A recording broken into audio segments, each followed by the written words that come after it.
What's going on, everybody? Welcome back to the Wrestling Junkies Podcast. I'm Mr. Cincinnati, and we are back to full strength today. Podcast Dad is back after 4 days away because, no, I have to go to Mardi Gras. I have to go get a new tattoo. Yeah, me. Anyway, how you doing, buddy? What's up, man? Not too much. It's to quote Aaron Lewis, it's been a while. Yeah, pretty chill weekend. Not much happened overall, so it's good to unwind a little bit and then come back to a nice healthy show. And I don't know if anything major happened this weekend, but I'm sure we'll talk about it. A couple of things that I think are certainly worth discussing over the last few days, but in all seriousness, it's great to see you again. It's been far too long. I hope you had fun. The breaks are always good to split things up a little bit, but now we're the train keeps rolling. We got lots to talk about. We're about 46 days out from WrestleMania. We are 4 days away from AEW Revolution, so busy time ahead as far as talking wrestling. But thank you guys so much for joining us tonight. As always, give us a follow at Junkies Pod, both on X and TikTok. We are new to the TikTok universe, but we're having a hell of a lot of fun, so go give us a follow over there. Like us on Facebook, follow us on Instagram at Wrestling Junkies Pod, but do us a huge favor. Subscribe to our YouTube channel. We're on the road to 500 subscribers. We need your help to get there. I believe the count right now is 435 podcasts. Dad, that 500 is in our sights. Tell our friends what they should do. Let's see if I remember how to do this. So one person, if you like what we're doing here, just tell them to subscribe. We want you guys to come have fun with us. We want you guys to discuss all the happenings in wrestling, like some major things that happened this weekend. Jump in the comments. We're here to please. Absolutely. And while you're at it, go show some love to our friends at the Main Event Network at mainevent_net on all social media platforms. Had a couple of great main event mixers this past weekend, before and after Elimination Chamber. So it tells you that there was a lot to talk about, but go support the crew. If you love live podcasts, blogs, fan art, memes, live watch-alongs, you name it, we have it. Incredible group of people that we have over at the Main Event Wrestling Network. Equally as great are our friends at Gorilla Press Apparel. Remember, GorillaPressApparel.BigCartel.com. Promo code WJP2024 gets you 25% off at checkout across the entire store. There's a lot of cool shit on the website as of late, so do yourselves a favor, go check it out. We have a couple of designs that will be added to the store soon as well, so cannot wait for you guys to check those out. And if you are in the New Orleans area, there is a Wrestling Junkies sticker somewhere on Bourbon Street stuck to a pole. Please subscribe. I know you guys are having fun today. A picture of you doing that, okay? But no, I shouldn't. But all right. Yes, please subscribe. Okay. We're having fun. Come on. And I did scout out a few spots for next year's WrestleMania. So just I know the city a little bit now, so I know how to get around. Well, I think that is a discussion that we're seriously going to need to continue to have. But real quick, if you did not check out Action Wrestling Prepare for Battle last weekend, it is available on IWTV this weekend. SCI Rumble taking place this Saturday, streaming live on IWTV. ETU Wrestling streaming this Sunday at 4 p.m. at the Mecca. They will be crowning new tag team champions in an epic tournament. WWE ID prospect Marcus Mathers will also be in action as well. Podcast Dad, it's as excited as I am to talk to you about wrestling. I had to bring in some extra help here. We've been making some new friends across the TikTok and Twitterverse as of late. So we want to bring out Matt Kelley. He is one half of the WrestleMatts Podcast, hailing from Charlotte, North Carolina. We're going to be talking a little bit of Raw. We're going to talk some Elimination Chamber. We're going to talk WrestleMania. Basically, this is a fucking free-for-all. So grab your popcorn. Without further ado, please welcome Matt Kelley to the show. Matt, how you doing, man? Hey, gents, doing well. I have picked the right podcast. You guys promoted this podcast over on Instagram with Nothing More, I believe was the song. And then you just hit an Aaron Lewis quote, which is maybe more unexpected than The Weeknd. So I think I'm in the right spot, fellas. think I'm in the right spot. Welcome. Happy to have you. Yeah, fuck yeah. So for starters, tell us a little bit about the WrestleMatts Podcast. What got you into wrestling? Yeah, so we are, in fact, me and my tag team partner there, Maddie, we are, in fact, both named Matt, really. We used to do fantasy football content for the longest time, and then he and I hit it off kind of in like a side chat and just realized that we both really love professional wrestling. And so we've kind of each done our own quests and podcasting, if you will, for the longest time. And then we're like, this is dumb. We should definitely just do this together because we always get along. We're always talking about the same stuff. We're kind of in the same wavelength. And we were able to make that happen this year. So now we sit down every Tuesday night. So actually, after I jump off with you guys, I'm jumping back on with Maddie because we have not had the actual face-to-face and talking about everything this weekend. And then our podcast drops every Thursday. Hell yeah. Well, we are excited to have you, and that's the power of the internet. We're just excited to meet new content creators and talk about everything that's going on. I mean, we have to start here. We have to start with Saturday night. The heel turn heard around the world. Podcast Dad, we have really not had any conversations about this subject. I know that you know what happened. I'm sure that you have watched by now or seen enough to know what's going on. Just your initial first impression of your thoughts on what happened Saturday. I told you. Where's the fact checker? Did I not say you did. Just do this? You did. Did I not this? Just do it. You did. Yeah. What? They have nothing to lose, and you shock the world. And that's exactly what they did. And I thought they did it perfectly. You know, it wasn't like it was in the chamber. It wasn't that. It was afterwards. Cena, being his regular kind of cartoon self with the promo with Cody and The Rock, running around, throwing his hand up, doing his thing. Man, and then that look. Haven't seen that look on John Cena in 25 years. I mean, then it happened. We finally got the payoff to the 1, 2, 3 that Rock did at Bad Blood. We finally got that payoff. I don't know why Travis Scott was there, but I'm sure that'll play something into something later. I don't know. I don't know. But I mean, it that's the biggest heel turn since Bash at the Beach, I think. Yeah, it's Fernando's in the chats and saying, bigger than what Hogan did. Called it Bash at the Beach 2.0. Also great to see you in the chat tonight, Fernando.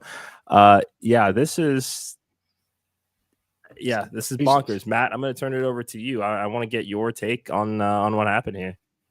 Yeah, so when we talked about it last week, myself and Maddie, we basically went down a rabbit hole of like, okay, who has the case to turn heel? Because I think we're in an era where, this Triple H era, if you will, cards are being played a little bit closer to the vest in terms of finding out secrets and leaks getting out there. I think it's a tough time to be in the dirt sheets right now. So our projection was really CM Punk, and I thought it was going to be interesting as far as where they actually placed the interaction between Cody and Rock on the card, because it got out that maybe it was going to be in the middle of the card. It gets moved at the end of the card. I think the way that they did it was perfect. I will admit, as shocked as I've ever been watching wrestling of any sort in the last 30 years, this heel turn. I mean, it was, in my estimation, done to perfection. And I think Triple H said it best in the post in the post presser that, John could have just taken the victory lap, done the easy thing, did the "you can't see me," play the hits, sold a bunch of merch, and been good. But he does the uncomfortable choice, and we're going to get a hell of a show, I think, out of it. Yeah, and I want to go to the chats again real quick. This is from Stuart and Rebecca. Cena upped the cheese factor at the Rumble and Chamber to make the turn hit harder. I mean, it really was a like that sort of moment. And even as we see him giving the hug and having his face turned to stone, the second that he pulls back, he's right back into cheesing. Like there was no effort in that. And I mean, that's the acting chops right there too, because there are very few people that could have pulled that off with the precision that John Cena did. There's also looking at the finish of the chamber match itself, Seth Rollins costing CM Punk. I mean, John Cena is the same guy that knocked out Vince when he tried to send Del Rio down to cash in on Punk in Chicago in 2011. But this time he had no problem jumping on and capitalizing on this advantage here, not going for the AA and getting the 1, 2, 3. This was, I'm going to make you tap. I'm going to choke. I'm going to literally choke you with the STF and let you pass out here.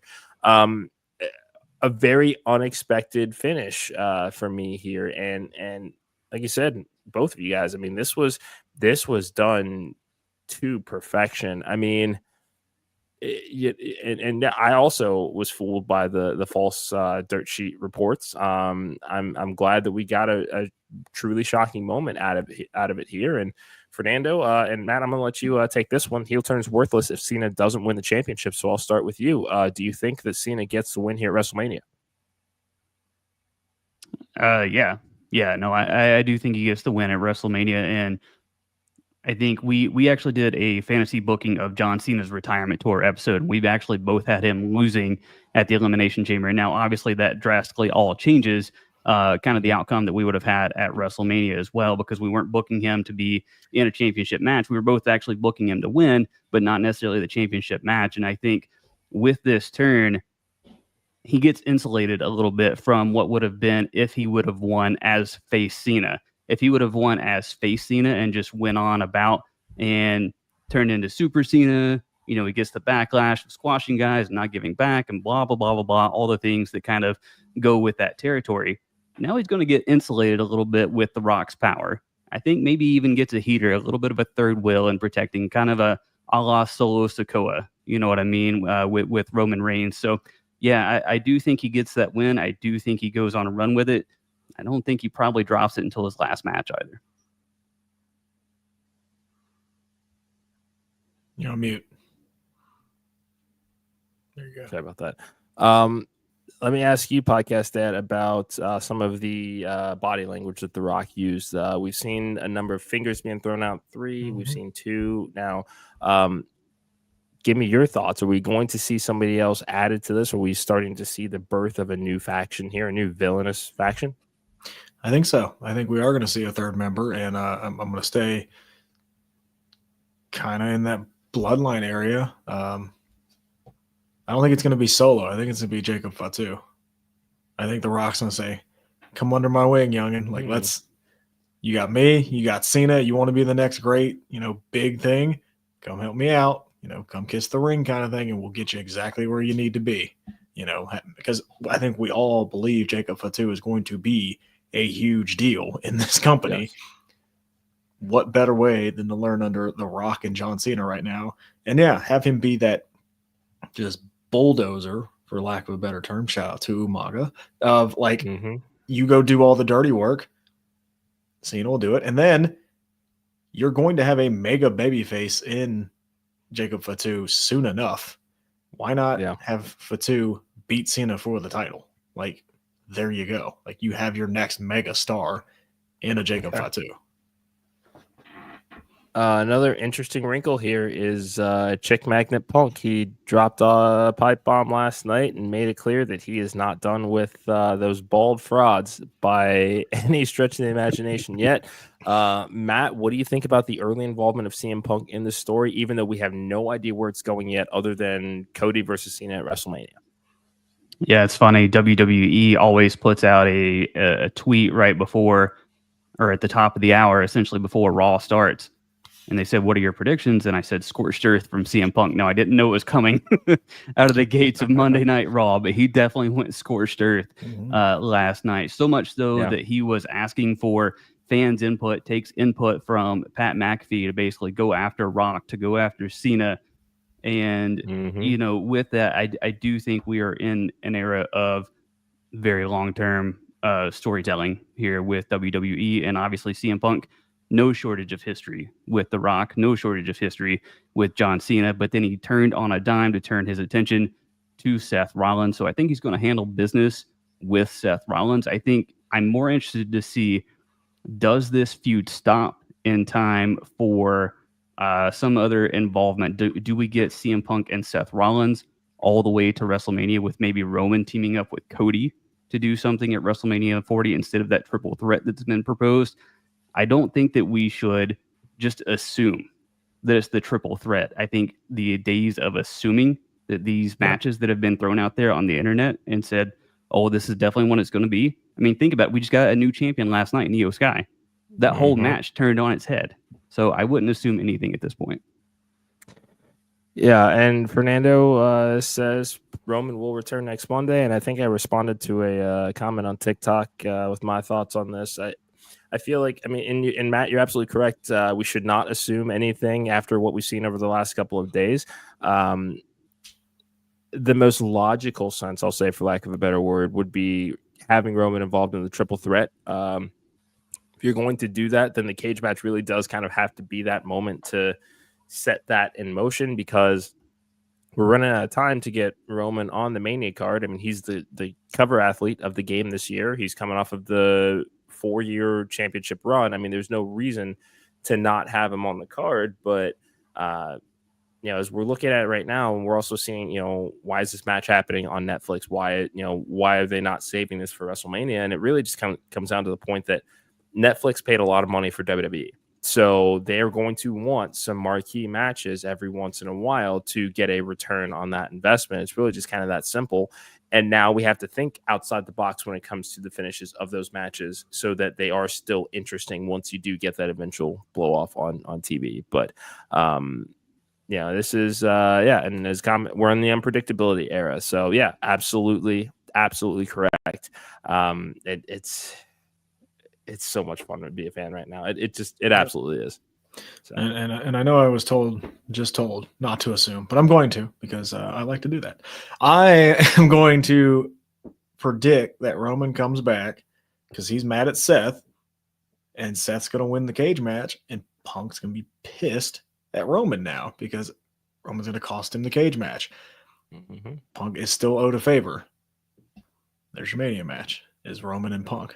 Like, hey, Paul, I'm done with this. I just want to beat somebody up. I don't know what Seth does.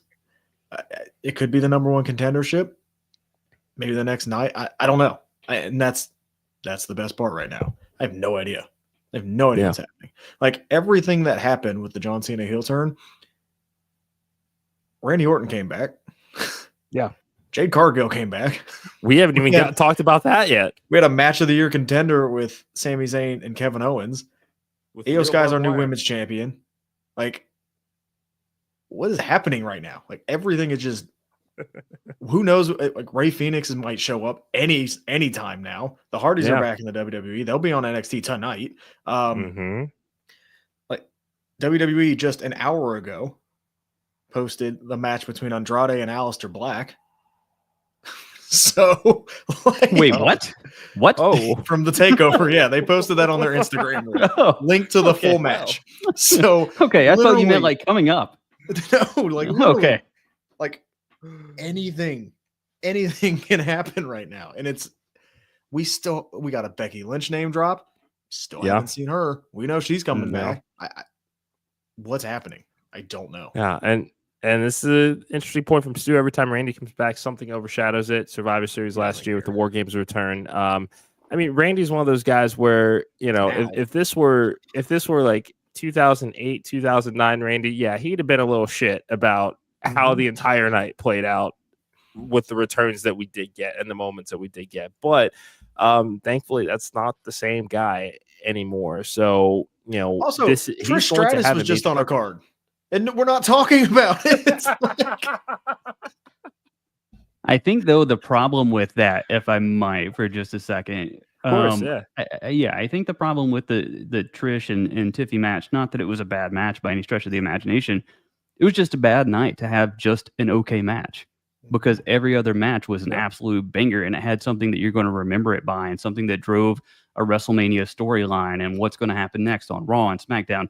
Their match did none of that. It was just okay. It could have been on Raw. It could have been on SmackDown, and it was fine. Yeah. And it was the worst possible time to have just a fine match. Yeah. And also, you could even been a WrestleMania match, and it would have gotten a better reaction, I think, with the longer card over 2 nights, let things breathe a little bit. And it just, sometimes you just have to have those matches for pacing purposes. But I do want to turn to the Women's Elimination Chamber here. Jade Cargill making her shocking return. Her music hits before they can even lock up. I think we all predicted in some way that she would have some involvement in the match. Not like this. Matt, what did you think of this moment once her music hit?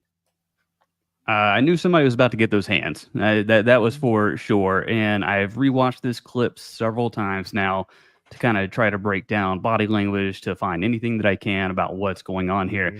WWE did a great job of releasing the in-pod camera footage of Bianca Belair and her reaction as well. So we're getting a little bit of an extra layer in what's going on there. But I've said for probably even going back before we started the podcast, I'm like, this has hints of maybe finally being Bianca Belair and getting a fresh coat of paint on this EST character. She's never been heel. Obviously, it wouldn't be at the level of a Cena heel turn, but it would be completely unexpected. But you go back, you watch Liv Morgan, and you see her saying, no, you don't understand. It wasn't me, because she knows that footage got released. So she thinks she's about to get all that. Yeah. Naomi and Bianca are saying, well, you're about to get it. And as soon as Naomi turns around for a split second to look at Bianca, she turns back around and she's laying it in. Now, the interesting part to this that I found is she never went at Bianca's pod. Not once. Nope. She didn't even look Bianca's way, straight at Naomi. So I think for now, she definitely assumes it was Naomi. There is one piece of me that thinks Naomi is maybe involved. And somebody pointed it out that she had that fabric tied around her thigh as a part of her attire. And it's kind of that bandana type fabric, which is maybe a throwback to Team Bad, because she kind of wore that fabric a lot at that point in time. So I haven't assumed Naomi the whole time, but now I'm like, maybe it's both of them. Yeah. So I'm very interested in that story. Yeah. Something else that was that I noticed after also doing a rewatch, once they do cut from Liv saying, you don't understand, it wasn't me, and they cut to Jade entering the ring, she says really quickly, I know it wasn't you, and then hits the ring and then goes right for Naomi. So I am loving everything that we're getting about all these Easter eggs here. Podcast Dad, I'm going to turn this comment of Fernando over to you about Bianca turning heel. Yes, she should. Yes, she should. That's the end of that conversation. No, just kidding. No, she should turn heel, because she has gotten, a little bit stale since we've seen Bianca on the main roster. It's been face. Mm-hmm. We have not seen heel Bianca on the main roster. Another detail is Bianca and Naomi were both in white attire. Jade all black. Like it's just the simple stuff that you see that you're like, man, they're really, really paying attention to the details now. And it's something really cool. Bianca's pulling the strings on all of this, right? Oh yeah. She got into Rhea's head, and that cost Rhea, because maybe she thinks, oh, I can handle, Io much better than I can handle Rhea. Is this all going to lead to Jade and Bianca? Maybe. I think we're going to find out. Yeah. Is Jade going to help Bianca win this title? Maybe. I don't know, because like you said, I don't know. I think Jade doesn't think Bianca did it. So the storytelling here is again, fascinating, because there's so many layers to it and there's so many people into it, just like the main event scene with the title right now, where I don't know where everybody's moving. And now we have, what the hell's Rhea doing at Mania? I don't know. Yeah. Is it going to be a triple threat? I don't know. Every story just has like another story and then another story. It's no longer just kind of, hey, you two are feuding. That's it. It's you're feuding with this person, but you also have this one, and then you also have this story going, and you also have this story going on. Like it's so layered now, and like the attention to detail again is just it's impressive, because they're being able to keep this up while still making it very, very entertaining. Yeah, because for a while there, because they took their time in releasing the initial leads on the attack, we were worried about whether this was going to become a white Hummer, and we were never going to hear anything about it again. But they have done a great job of keeping us invested here, and we find ourselves worrying about the road to WrestleMania. I don't think we have to worry anymore. But Podcast Dad, since you touched on it, let's talk about Rhea Ripley. She lost last night in a shocker. I think I said yesterday, I think my gut tells me Rhea wins this, and we're on to WrestleMania for the Rhea-Bianca matchup, which is fine. I just think that they deserve more than 2 months to build it. Like, you could do a year-long build to this and keep everybody invested and make more money off of it. That's just me. But Matt, I want to get your thoughts on Rhea's loss last night, as well as her post-show response to that loss. Yeah, so I put out a video on our socials about exactly that. So we do predict on Raw and SmackDown each week. We usually take 2 or 3 matches, just kind of give our predictions, especially if it's going to be a title match the way that it was last night. I had Io Sky winning, but by disqualification. So I wasn't just projecting her to outright walk out with the championship. But I did think that the post Raw press or not the press conference, but the interview there between Jackie and Rhea was way more interesting about Rhea's character than maybe anything we've seen on screen in like the last 6 months or so, or at least since all the Liv and Dom stuff. So she has a lot of self-doubt going on with her character. She feels like she doesn't have any friends right now. And I put out, maybe she does sort of a kind of a paranoia, stone cold, don't trust anyone at all right now, and sends her character in a completely different direction than we haven't seen in quite some time. Podcast Poppy, what do you think Mommy's next move is? Well, I think I'm going to go the opposite. I think she's going to find a tag partner, and I think that's going to be a WrestleMania match. Is for the tag team championships. I think we're going to go back to that story and kind of start that redemption arc for Rhea again.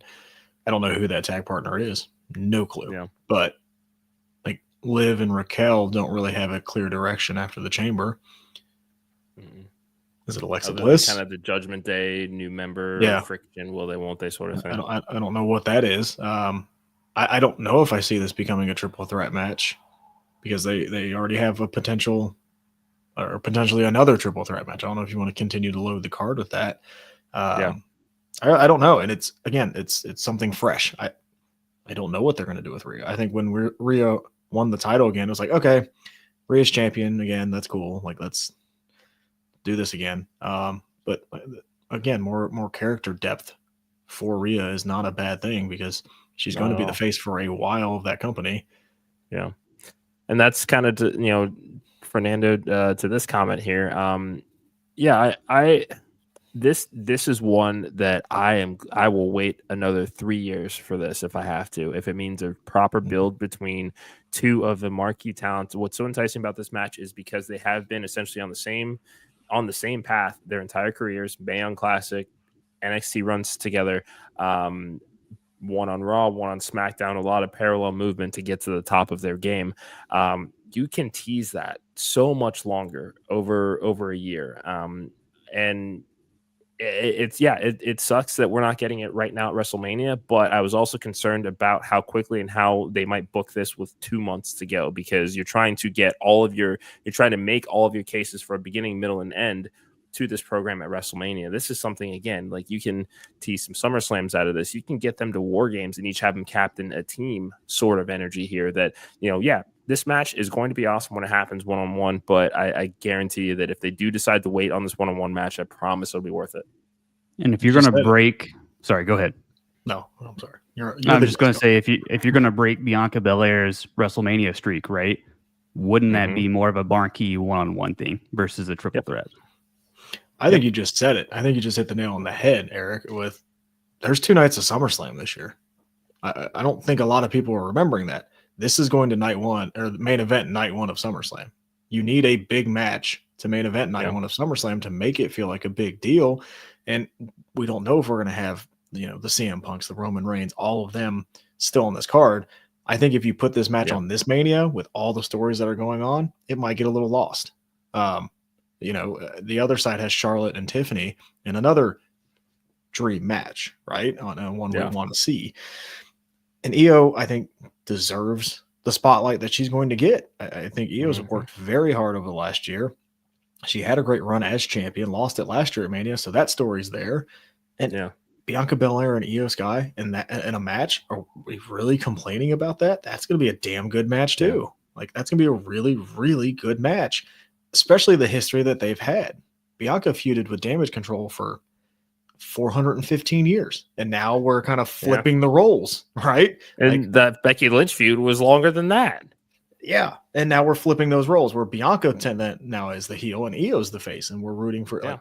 I think the storytelling's fine. I can wait for Rhea and Bianca. I think that will be your main event for night one of SummerSlam. I really, really do. Because also think about how much we enjoy Kevin Owens and Sami Zayn. They go at it once every couple of years, and we say we may not want to see it again, but they always do something different. No two Sami Zayn versus Kevin Owens matches are the same. So it's just let's have some patience with what we're seeing here, because Now, again, all we know is that Rhea is no longer the women's world champion. We know that Bianca had a hand in that. We're still waiting to see what that response looks like from Rhea as far as getting into the ring next week or figuring out what her path to WrestleMania is. I'm not necessarily worried about Rhea not making the WrestleMania card yet because we saw this story once before with Seth Rollins and it worked out very well for him. So they will find something to do with Rhea how many at WrestleMania. How many times have we been talking about this NXT women's division? If you bring one of the four of them up against Rhea at WrestleMania, would anybody complain? Can you imagine if we saw Stephanie McCourt and Rhea Ripley at WrestleMania? I don't think anybody would complain about that. Or Jordan Grace. Jordan Grace pops up and goes, "You need a match? I got you." Like, okay, I'd do that in a heartbeat. Yeah. I just there's so many things that they will be able to do with her. She is not somebody that I am worried about. But I think this poses, not at all. But I think this is an interesting question that I'm going to kick over to you, Matt. Is there anybody that you are worried about on the road to WrestleMania right now? Ooh, anybody that I am worried about? Actually, yeah. Now that I think about it, I was talking about this with Maddie on our Elimination Chamber preview show.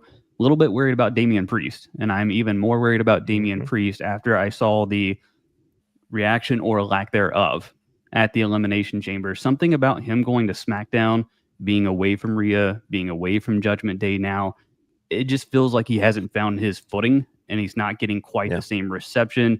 Now, he was just in the main event a couple of weeks ago on SmackDown with Braun Strowman against Jacob. Yeah.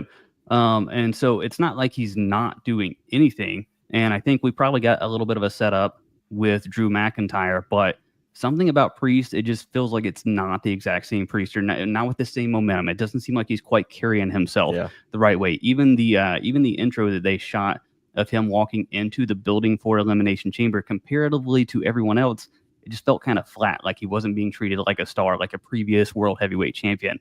So I'm a little bit concerned about his standing, not necessarily being on the card. He'll definitely be on the card, but I'm just worried about his story and his outcome over there on SmackDown. Podcast Dad, any thoughts on that? Yeah, I'm worried about Drew. He has no clear direction right now. He seems to kind of be on the outside of the Punk Rollins Roman feud. Like he's just kind of there. Is he going to have the match with Damian Priest at Mania? And is that would that be big enough? Like I agree with the Damian Priest aspect of it. Like he's not getting those reactions that I think we want. That story's there, sure, but is that a big match at WrestleMania? I don't know. And I think Drew over the last year, for everything that he has done and everything that he's given to the company, I think he should have a pretty big match at Mania. Yeah, I mean, and I think that, at least for me, that's a very quick build that you can do for those two to have just one. I mean, something that's like second or third on the card either night, I think is perfectly fine if you have this one-on-one. Just bill it as a WrestleMania rematch. I mean, that's exactly what it is because Damian Priest cashed in on Drew McIntyre 2 years ago. I mean, it's a very simple program that if it is something that you do want to add to this card to get those guys on, which, I mean, they both certainly deserve with the work they put in, despite how cooled off they may be right now. That's an easier build that you can do in about 6 weeks as far as just wanting their pound of flesh, beat the fuck out of each other. There was the Royal Rumble moment from last month as well. That there are a couple of things that I think that you could play with there if you did want to add it to the card. But no, those are two names I definitely agree with that feel lost in the shuffle. Karrion Kross? No. Sami Zayn? I'm going to the women's side. Ooh, do tell. Bayley. I'm not sure Bayley's direction. Yeah. I mean, last year we had the story of her winning the Rumble. She got that redemption, got the big win. This year, she's just kind of – she's going to be in one of those mid-card matches for the title and the multi-woman match kind of thing, or what's going on with Bayley? I'm not sure. I think that's Roxanne Perez's coming out party is a match with Bayley at WrestleMania. I do think they'll extend it that far. And Roxanne Perez has had the great showing in the Rumble. She had a really good showing in the Elimination Chamber. And then getting a one-on-one match with someone of Bayley's caliber think that just is, the next tier, the next step for Roxanne Perez. Yeah. And I think that's where she probably gets established there. There we go. Yeah. Got my If you answer. really had to look at, original 4 horsewomen versus kind of what we look at as far as this modern generation of the best 4 on the roster right now, Roxanne is certainly that Bayley, that same lifelong wrestling fan, has only ever wanted to do this one thing in the world, that there are so many parallels that, a fun WrestleMania match here. And it is a story that you can continue to tell for quite a while. I mean, I said it the other day on the Main Event Mixer. I mean, we live in a world where we could potentially get 20 years of Roxanne Perez on the main roster. Bayley, yes, is closer to the end of her career than the beginning, but there are plenty of time, WrestleMania is starting kind of this, this story or recurring angle that could happen over the years would be really, really cool, I think. So, what else? Is there anything else that we should be talking about? There was a lot this weekend. Podcast Dad, I'm gonna let you pontificate or give your thoughts. It's been a while since you've gotten to. You ready? I don't think so, but go ahead. Yeet. Go ahead. Oh, really? Continue to sell me on this match, please. I'm not there. It's getting tough. It's not there. It's getting tough. Gunther, everything else that's going on, dude. That's not a main event. No, this is. I don't even know if that opens. Opener. I think. I don't think know. I don't know. Are people? I mean, I guess to get the crowd hot to start the show. I don't know, but this feud's just kind of falling a little flat for me right now. I mean, Matt, it's cool to see Gunther beat up, Tozawa and Otis. Okay, I need something more. Yeah. Matt, tell me what you think about this Gunther World Title run. I mean, it's doesn't have the same bite as the Intercontinental title run, but we're headed towards likely a Jey Uso coronation. Yeah.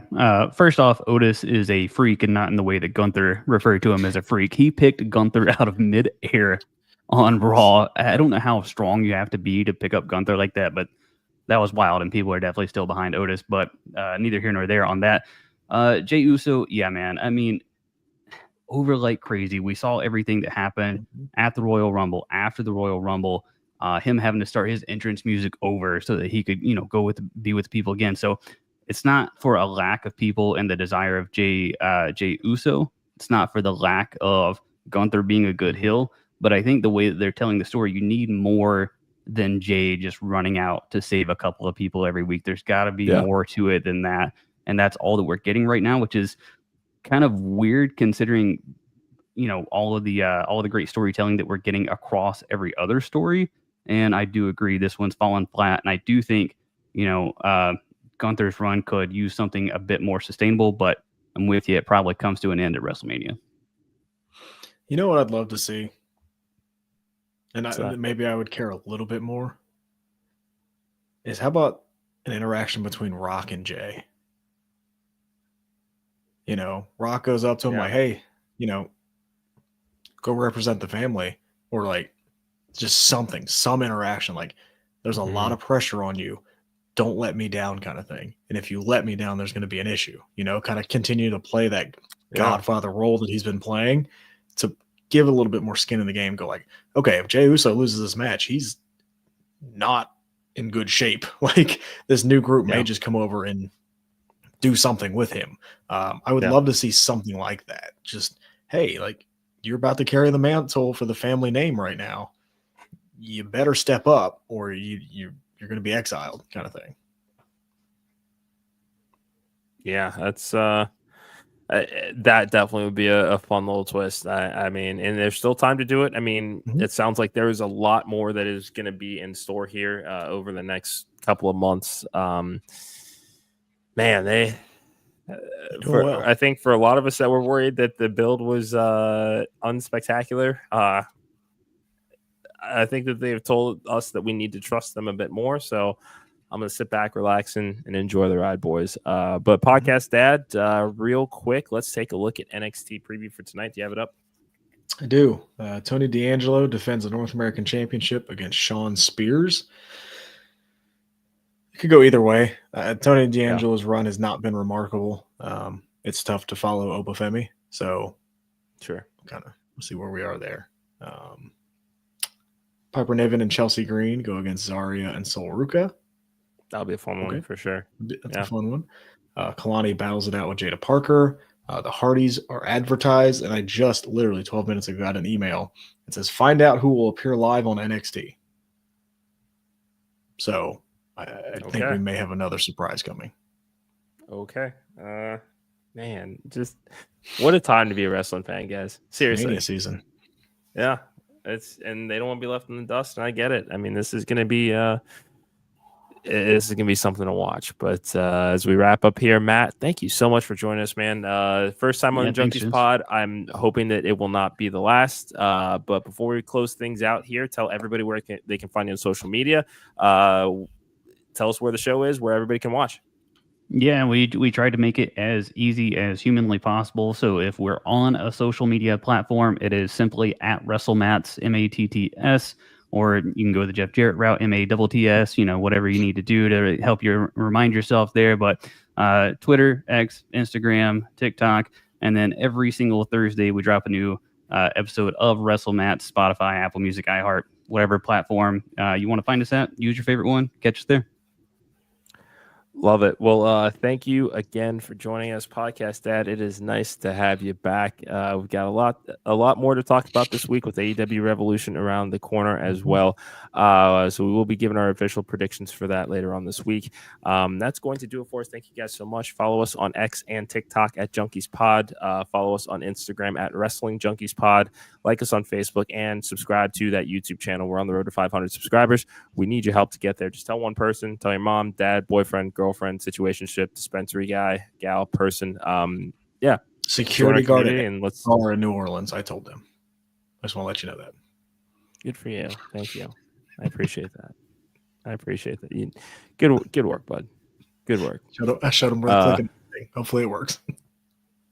I like it. Well, thank you guys so much for joining us. That is going to do it for us tonight. For Matt Kelley, for the Podcast Dad, I'm Mr. Cincinnati. This has been the Wrestling Junkies Podcast. See you tomorrow.